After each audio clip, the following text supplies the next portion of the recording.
Guys, test natin.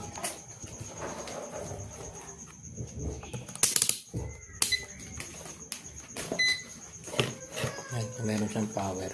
Tingnan natin kung may.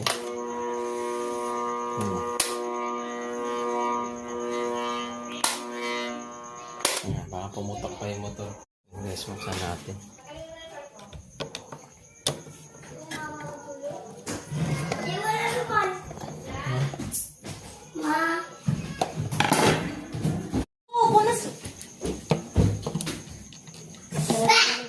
Kasi ligaw, gusto mo tayo tayo mo, may sila ka na naman.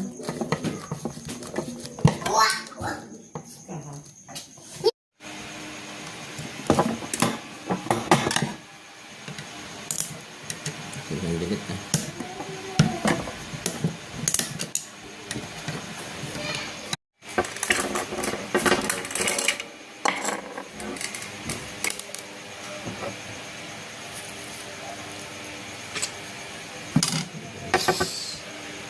Kalas na natin siya.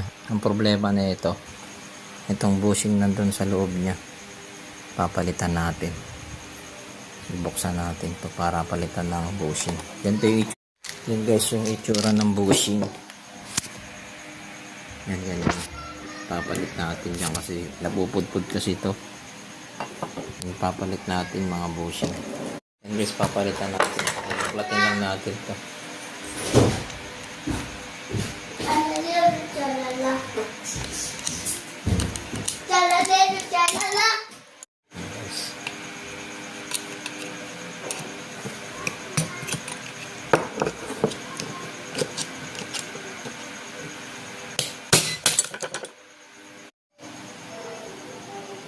Yan guys,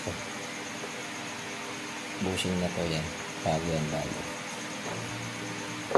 Lalagyan natin dito, lulusot natin dito yan. Guys, medyo mahirap magkabit na ito pag hindi ka kabisado itong power nya. Hindi mo makakabit sa pilog yan.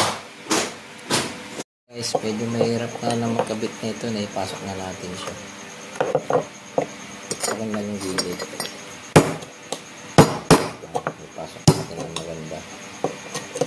So, naikabit na natin yung electric fan. May 4 na tornilyo yan. Kayo na lang bahala kung paano pagpanggol. Testing na natin siya. Saksak na natin sa outlet. Tingnan natin kung nagbago yung pagpalit natin ng bushing. Ayun.